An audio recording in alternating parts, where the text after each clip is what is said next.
अच्छा तो बच्चों, आज हम पेपर फर्स्ट का यूनिट 4 का टॉपिक सूचना प्रसंस्करण सिद्धांत, जो कि हम लोगों ने पहले अध्याय में पढ़ा था, वही लेते हैं, जिसमें हम लोग परिचय पहले पढ़ चुके थे।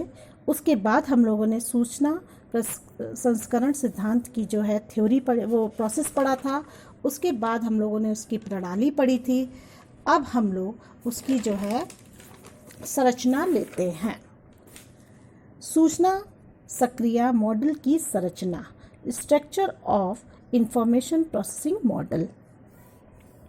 सूचना सक्रिया मॉडल की संरचना मुख्य रूप से 3 सोपानों में संपन्न होती है, जो कि मानव मस्तिष्क से संबंधित होते हैं, जिसका वर्णन निम्नलिखित रूप से किया जा सकता है। संवेदी अभिलेख, सेंसरी रजिस्टर। इसके अंतर्गत मस्तिष्क की इकाई द्वारा सामान्य रूप से सूचनाओं को प्राप्त किया जाता है तथा संग्रहित किया जाता है। दूसरा है अल्पकालिक स्मृति, शॉर्ट टर्म मेमोरी। इस सोपान के अंतर्गत जो सूचनाएं मस्तिष्क द्वारा प्राप्त की जाती हैं, उनका विश्लेषण करते हुए आवश्यक सूचनाओं को दीर्घकालिक स्मृति के लिए सुरक्षित रखा जाता है और कुछ को अल्पकालिक स्मृति के रूप में स्वीकार किया जाता है। नेक्स्ट है पॉइंट इसमें दीर्घकालिक स्मृति, लॉन्ग टर्म मेमोरी। मस्तिष्क की संपूर्ण इकाइयां जिन तथ्यों को भविष्य के लिए उपयोगी एवं आवश्यक समझती हैं, उनको दीर्घकालिक स्मृति के रूप में सुरक्षित रखती हैं।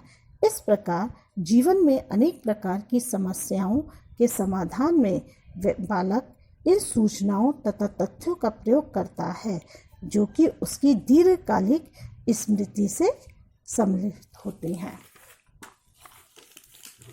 इसके बाद हम सूचना प्रसंस्करण सिद्धांत के शैक्षिक निहितार्थ लेते हैं। Educational utility of information processing theory, जिसमें सबसे पहला पॉइंट हम लोग लेते हैं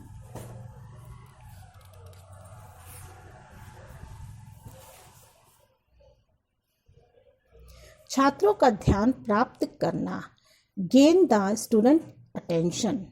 सामान्य रूप से जब हम किसी प्रकरण को प्रारंभ करते हैं, तो उसके प्रति बच्चों का ध्यान आकर्षित करना परमावश्यक है। जब तक छात्रों का ध्यान विषय वस्तु की ओर आकर्षित नहीं होगा, तब तक छात्र उस विषय का अधिगम नहीं कर पाएंगे। इसके लिए शिक्षक को विभिन्न प्रकार के संकेतों का प्रयोग तथा विविध प्रकार के शारीरिक हाव भावों का प्रदर्शन करना चाहिए, जैसे कक्षा में घूमते हुए प्रकरण को बोलना तथा वाणी में विशेष प्रकार का परिवर्तन आदि। इससे छात्रों को यह लगना चाहिए कि कक्षा में कोई नवीन वस्तु या विषय प्रकट किया जा रहा है। दूसरा पॉइंट है इसके मस्तिष्क को पूर्व ज्ञान से संबंध करना, bring to mind relevant period learning. छात्रों का ध्यान आकर्षित करने के पश्चात शिक्षक को यह ध्यान देना चाहिए कि जो भी नवीन ज्ञान छात्रों को प्रदान किया जा रहा है, उसका संबंध बालक के मस्तिष्क में उपस्थित ज्ञान से होना चाहिए। इसके लिए शिक्षक को कक्षा में उन पाठों एवं प्रकरणों का वर्णन करने का प्रयास करना चाहिए जिसको छात्र पढ़ चुके हैं। इसके लिए पूर्व ज्ञान से संबंधित प्रश्न के भी छात्रों को पूछे जा सकते हैं। इसके बाद नवीन ज्ञान का प्रारंभ करना चाहिए। नेक्स्ट पॉइंट है महत्वपूर्ण सूचनाओं को पॉइंट आउट करना। महत्वपूर्ण सूचनाओं को पॉइंट आउट करना तीसरे सोपान के अंतर्गत आता है, अर्थात छात्रों के समक्ष महत्वपूर्ण बिंदुओं का लेखन होना चाहिए। इन सभी महत्वपूर्ण बिंदुओं को श्यामपट्ट पर लिखा जा सकता है। नेक्स्ट पॉइंट है संगठित रूप में सूचनाओं का प्रस्तुतिकरण, presentation of information in an organised manner. इसमें सभी छोटी से छोटी सूचनाओं को भी प्रस्तुतिकरण में उसकी क्षमता के अनुसार स्थान प्राप्त होना चाहिए। इस कार्य के लिए शिक्षक द्वारा सामान्य से विशिष्ट की ओर सूचनाओं का क्रम रखना चाहिए तथा तर्क एवं कौशल के आधार पर विभिन्न प्रकार की सूचनाओं को सम्मानित रूप से छात्रों के समक्ष प्रस्तुत करना चाहिए। नेक्स्ट पॉइंट है सूचनाओं का श्रेणीकरण। इसके अंतर्गत सूचनाओं के श्रेणीकरण का ज्ञान प्रदान किया जाता है जिससे कि सूचनाओं को उसकी उपयोगिता एवं महत्वपूर्ण स्थिति के साथ किसी प्रकार विभाजित किया जाए। यह ज्ञान छात्रों को हो जाए, इसके लिए शिक्षक द्वारा महत्वपूर्ण सूचनाओं को क्रमबद्ध एवं श्रेणीकरण के रूप में श्यामपट्ट पर लिखा जा सकता है। नेक्स्ट पॉइंट है छात्रों को नवीन सूचनाओं की व्याख्या करने के अवसर प्रदान करना। Provide opportunity for student to elaborate new information. छात्रों को नवीन सूचना या नवीन ज्ञान देने की स्थिति में जो भी नवीन सूचनाएं या ज्ञान है उनकी व्याख्या करने से के पूर्ण अवसर प्रदान करने चाहिए। इस स्थिति में प्रत्येक छात्र नवीन सूचना से संबद्ध होकर ही उसकी व्याख्या करने में समर्थ होता है। इस स्थिति में यह नवीन सूचनाओं को सरलता से आत्मसात कर लेता है। नेक्स्ट है स्मृति सूची का निर्माण। Formation of memorising list. इसके अंतर्गत सूचनाओं को बालक अपनी लघु स्मृति में समाहित करता है। इस कार्य को संपन्न करने के लिए शिक्षक को विभिन्न प्रकार के उपाय करने चाहिए जिससे यह ज्ञात हो सके कि छात्रों को जो भी सूचनाएं प्रदान की गई उसका कितना भाग छात्र द्वारा ग्रहण किया गया है। इस कार्य को छात्रों से विभिन्न प्रकार के प्रश्न पूछकर, रिक्त स्थानों की पूर्ति कराकर तथा छात्रों को एक शब्द पर पूर्ण वाक्य बनाने के उदाहरण द्वारा पूर्ण किया जा सकता है। नेक्स्ट पॉइंट है अधिगम की पुनरावृत्ति। Repetition of learning.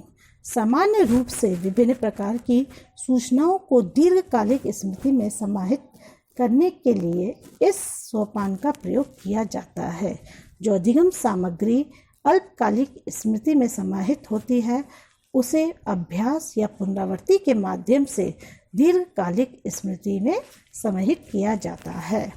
जैसे एक छात्र जोड़ने एवं घटाने की प्रक्रिया को सामान्य रूप से सीख जाता है तो उसे जोड़ एवं घटाव के प्रश्न देकर इस प्रक्रिया को उसकी दीर्घकालिक स्मृति में समाहित किया जाता है। इसका लास्ट पॉइंट है अधिगम सामग्री को कौशल के रूप में विकसित करने का अवसर प्रदान करना। Provide opportunity to develop the learning material as a skill form. इस सोपान के अंतर्गत यह प्रयास किया जाता है कि जो भी ज्ञान छात्र द्वारा प्राप्त किया गया है उसका प्रयोग वह एक कौशल के रूप में जीवन संबंधी समस्याओं के समाधान में कर सके।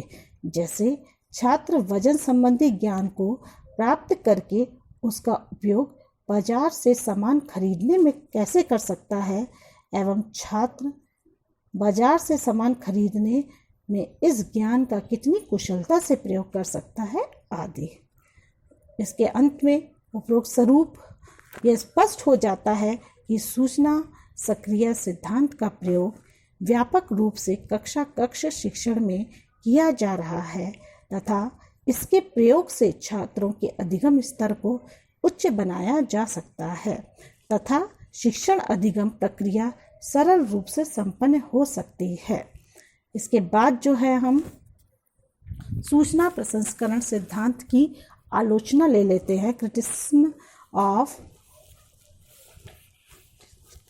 ऑफ इंफॉर्मेशन प्रोसेसिंग थ्योरी, जिसमें पहला लेते हैं हम। इस सिद्धांत के अनुसार शिक्षक को कक्षा में शारीरिक हाव भावों का प्रदर्शन करना चाहिए और अपनी मुखाकृति को प्रसंगानुसार बनाना चाहिए परंतु इसमें कक्षा में हास्यास्पद स्थिति उत्पन्न हो सकती है तथा शिक्षण प्रक्रिया में गंभीरता का अभाव हो सकता है। यह नेक्स्ट पॉइंट है। यह सिद्धांत कहता है कि छात्रों को छोटी बड़ी सभी सूचनाओं से अवगत होना चाहिए। इससे छात्रों के मस्तिष्क एवं व्यर्थ का सूचना अभिभार बढ़ जाता है। नेक्स्ट पॉइंट है। इस सिद्धांत में सूचनाओं के श्रेणीकरण पर बल दिया गया है, परंतु छोटी कक्षाओं के छात्र इस श्रेणीकरण के योग्य नहीं होते। नेक्स्ट इसकी समालोचना है। इसी प्रकार सूचनाओं में समन्वय एवं अंतर करना भी छोटे बालकों के लिए संभव नहीं है। लास्ट पॉइंट है। सूचना प्रसंस्करण सिद्धांत में मात्र सूचनाओं पर ही बल दिया जाता है, जबकि बालक के शारीरिक, मानसिक, संवेगात्मक आदि पक्ष भी उसके अधिगम में महत्वपूर्ण होते हैं। इसके साथ ही यह सिद्धांत आपका समाप्त होता है। धन्यवाद।